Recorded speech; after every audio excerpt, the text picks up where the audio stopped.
Bab 014. Apa? Tidak mungkin. 1 jam yang lalu dia masih bersamaku. Kamu pasti salah kan? Kania masih menyangkal. Tidak Nona, barusan polisi datang kemari dan memberitahukan perihal Ina kecelakaan saat sedang dalam perjalanan ke rumah baca Nona, kata Lucy menjelaskan.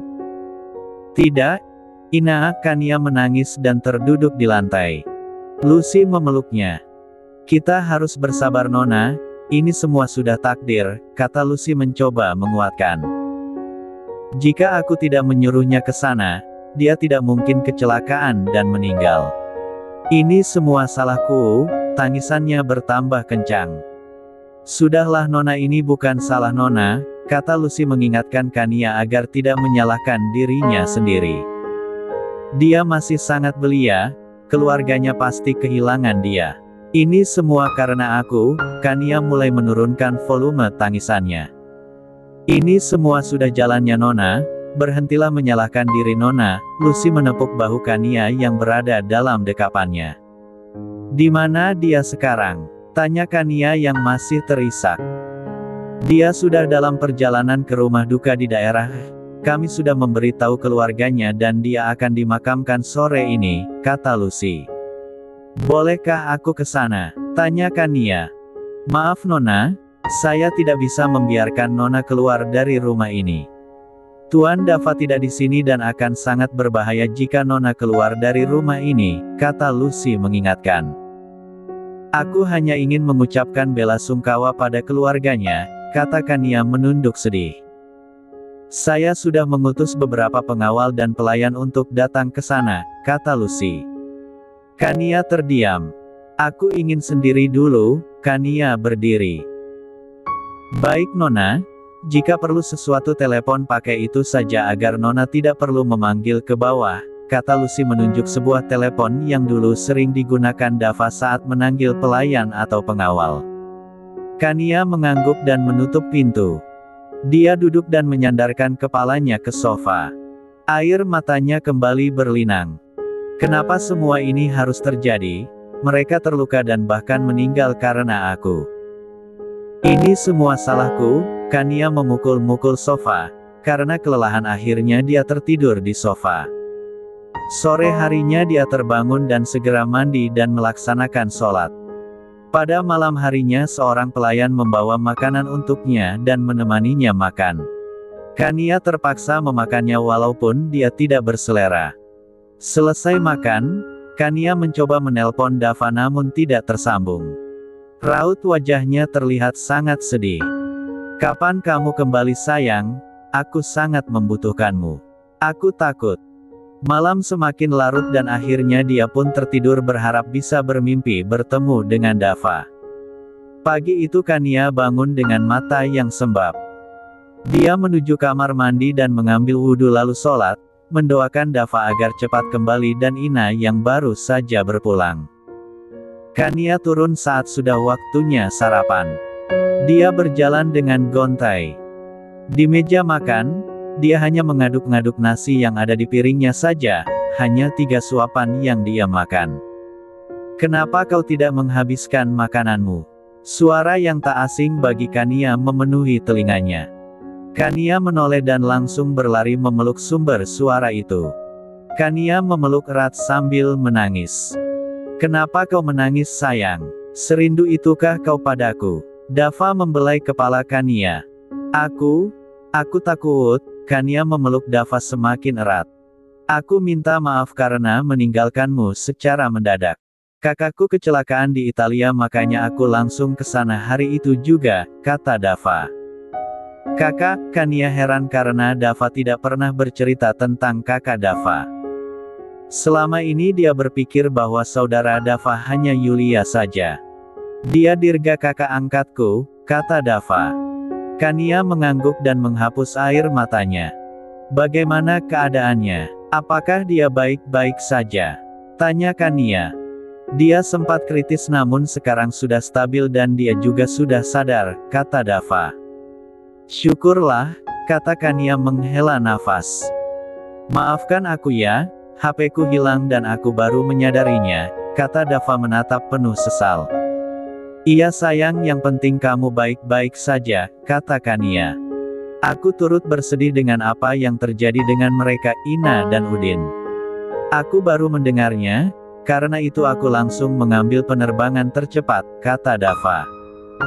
Iya sayang, aku sangat takut, Kania menunduk sedih. Ada aku di sini sayang, aku tidak akan membiarkan sesuatu terjadi lagi padamu, kata Dava. Sayang, jangan suruh Pak Udin menelan pisau tertajam di dunia. Dia sudah mengorbankan dirinya demi menyelamatkan nyawaku, kata Kania memohon. Tadinya aku lupa tapi karena kau mengingatkannya, aku akan memesannya hari ini. Dava merangkul Kania dan menggiringnya ke meja makan. Jangan sayang, dia tidak bersalah. Kasihanilah dia, wajah Kania terlihat cemas. Kau lucu sekali sayang. Orang kejam mana yang menyuruh pengawalnya yang sedang sakit menelan pisau, kata Dava tersenyum. Syukurlah, Kania menghembuskan nafas lega. Dava hanya geleng-geleng kepala. Setelah selesai sarapan, Dava memanggil semua pengawal dan pelayannya. Semua pelayan berbaris dengan rapi. Kalian tentu sudah tahu, apa yang beberapa hari ini terjadi. Walaupun kepala pengawal dan salah satu pelayan menjadi korban, tapi aku tetap menyalahkan kalian karena kurangnya penjagaan di rumah ini. Bersyukurlah aku tidak menghukum kalian karena istriku ada di sini. Untuk itu aku akan merekrut beberapa pengawal yang lebih pintar lagi dan juga menunjuk kepala pengawal untuk menggantikan Udin sampai dia benar-benar pulih. Dava menatap lekat satu persatu dari mereka. Din, Johan, panggil Dava. Siap tuan. Din dan Johan melangkah ke depan. Din, mulai sekarang kupercayakan keamanan rumah ini padamu. Mulai sekarang kau adalah kepala pengawal. Aku mempercayakan keamanan rumah ini padamu. Semua sistem keamanan rumah ini menjadi tanggung jawabmu dan hanya kau yang dapat mengakses semua sistem keamanan di rumah ini. Kau berhak merekrut pengawal baru untuk rumah ini dan Johan kau menjadi wakilnya, kata Dava. Siap tuan, mereka menjawab dengan serempak. Bubar, semua pengawal dan pelayan menunduk hormat dan membubarkan barisan. Dava menatap Kania yang diam sejak tadi. Ayo sayang, Dava merangkul bahu Kania dan mengajaknya ke kamar karena hari ini Dava ingin istirahat karena saat dia pulang ke sini, zona waktu di Italia masih tengah malam. Dia bahkan belum sempat tidur. Di dalam kamar, Dava hendak berbaring namun Kania menahannya. Tunggu, Kania menarik tangan Dava. Ada apa sayang? Apakah kau sedang rindu? Nanti saja ya, aku sedang lelah, kata Dava menatap lembut. Bukan itu sayang, aku melihatmu aneh sekali belakangan ini, kata Kania. Tunggu di sini, kata Dava. Dava pergi ke ruang kerjanya dan mematikan semua CCTV seluruh ruangan di kamarnya. Hal ini membuat Kania heran. Sampai di mana tadi, kata Dava. Aku bilang belakangan ini kamu aneh, kata Kania. Aneh bagaimana? Tanya Dava. Katakan, apa yang sedang kamu sembunyikan dariku, kata Kania menatap serius. Dava menghembuskan nafas panjang. Sebenarnya aku. Oh, kamu adalah, apa tadi? G*Y. Kania memandang Dava dengan tatapan kaget. Iya, itulah yang kusembunyikan selama ini, kata Dava menatap sedih. Tidak, jangan membodohiku. Laki-laki mana yang, tidak aku tidak mau membayangkannya. Itu terlalu menjijikkan, Kania menggeleng-gelengkan kepalanya. Kenapa? Apa kau tidak percaya? Tanya Dava dengan wajah memelas. Tidak, aku tidak percaya. Kalau kamu G*Y mana mungkin kamu meminta jatah hampir setiap hari. Sudahlah, jangan membodohiku sayang, dan apa hubungannya G*Y dengan sikap anehmu belakangan ini? Tidak ada hubungannya sama sekali, kata Kania menatap dengan serius. Memangnya apa yang aku lakukan belakangan ini? Tanya Dava. Katakan dulu kalau kamu bukan G*Y atau aku akan Tidak itu sama saja mengancam, kata Kania.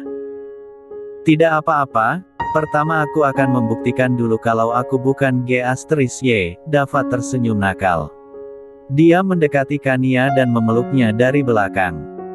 Tidak bukankah tadi kamu bilang kalau kamu sedang capek? Kania mencoba melepaskan tangan Dava yang kini sudah mulai menjarah tubuhnya. Tidak apa-apa sayang, tiba-tiba rasa lelahku hilang karena obrolan ini membangunkan yang di bawah sana. Dava mulai membuka baju Kania. Sayang, baiklah aku percaya bahwa kamu bukan G*Y. Kania menahan bajunya agar tidak lepas, tapi tubuh mungilnya tidak mampu menandingi kelihayan tangan Dava yang nakal itu. Dava tidak memperdulikan kata-kata Kania. Dia terus membuka lembar demi lembar kain yang melekat di tubuh Kania hingga akhirnya tubuhnya benar-benar polos tanpa sehelai benang. Mau tidak mau, Kania harus melayani keinginan Dava. Setelah selesai, mereka mandi bersama lalu merebahkan diri ke ranjang. Apa yang salah denganku belakangan ini? Dava mulai membuka suara. Sejak kejadian mobil yang kunaiki hampir diserempet mobil lain, aku melihatmu tidak mencari tahu siapa pemilik mobil itu. Aku merasa itu aneh karena kamu tidak akan tinggal diam, kata Kania. Lalu, kata Dava, saat ada ular yang hampir menggigitku dan kecelakaan Ina, apa kamu tidak merasa ada yang aneh dengan semua ini? Kenapa kamu melewatkannya begitu saja sayang, kata Kania. Istriku yang cantik, ternyata kamu masih saja bodoh ya, kata Dava membelai rambut Kania. Ini bukan saatnya menghinaku sayang, sebenarnya ada apa dengan semua ini, tanya Kania serius. Lebih baik kau diam saja dan ikuti alur ceritanya, kata Dava. Aku tidak mengerti sayang, Kania menggeleng. Kalau kau tidak mengerti ya sudah lupakan saja. Kenapa harus repot-repot berpikir, kata Dava. Sayang, apa susahnya memberitahuku, kata Kania tetap memaksa. Sudahlah sayang, berhentilah atau aku akan memakanmu lagi, ancam Dava. Kania pasrah, wajahnya tampak cemberut.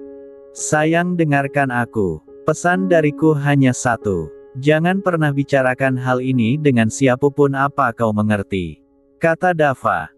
Iya aku mengerti walau tidak tahu apa maksudnya, kata Kania masih cemberut. Kau menggemaskan sekali, Dava menarik hidung Kania hingga Kania mengadu kesakitan.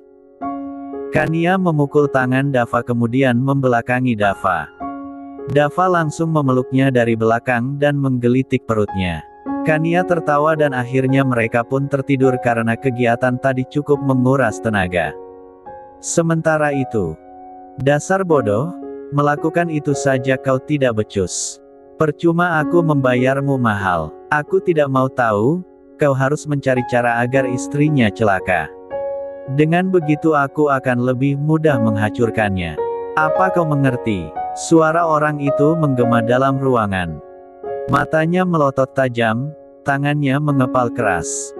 Lihatlah apa yang akan ku lakukan Dava. Aku akan membalas dendam atas apa yang kau lakukan padaku dulu, dan teman sialanmu itu akan ikut merasakannya juga. Tunggu saja. Seminggu telah berlalu. Pengawal Dava semakin bertambah untuk menjaga rumahnya. Pak Udin terpaksa diistirahatkan di rumahnya, karena gigitan ular itu membuat saraf tangannya terganggu dan belum bisa beraktivitas seperti biasa. Sayang, aku pergi ke proyek dulu ya, Dava hendak pergi. Kania diam saja dan tidak menjawab. Kenapa sayang? Kau sariawan ya? Dava menatap Kania. Kania menggeleng. Lalu, tanya Dava. Aku ingin ikut, Kania menunduk. Sayang apa kau tidak ingat terakhir kali kau ikut? Dava mengingatkannya peristiwa yang mengerikan itu. Aku ingin ikut, aku takut, Kania masih menunduk. Tapi itu berbahaya, kata Dava. Aku akan menunggumu di mobil, yang penting izinkan aku ikut, aku mohon, Kania menangkupkan kedua tangannya. Baiklah, gantilah bajumu, kata Dava yang langsung membuat Kania tersenyum senang.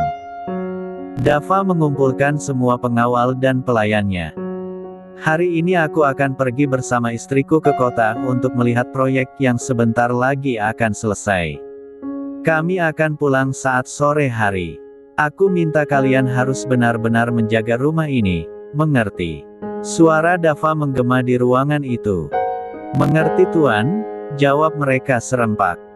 Kania dan Dava segera berangkat dengan mobil mewahnya. 1 jam mereka menempuh perjalanan hingga akhirnya mereka sampai di tempat tujuan. Ternyata mereka pergi ke proyek yang menjadi tempat kejadian mengerikan yang dialami Kania. Ruli, bawalah nona muda pergi dari sini, aku tidak ingin dia terluka seperti waktu itu, kata Dava.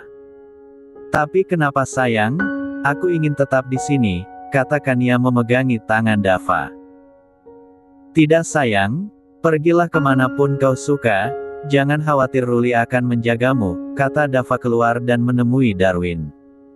Selamat datang Tuan, sapa Darwin. Ya, jawab Dava. Kenapa sepupu Tuan tidak ikut turun? Tanya Darwin. Dia masih sangat takut dengan kejadian waktu itu. Jadi aku menyuruhnya mengantarkanku saja dan pergi, kata Dava. Memangnya dia ingin pergi kemana Tuan? Tanya Darwin. Entahlah, mungkin hanya keliling saja, kata Dava. Saya menyesal Tuan atas kejadian waktu itu, kata Darwin.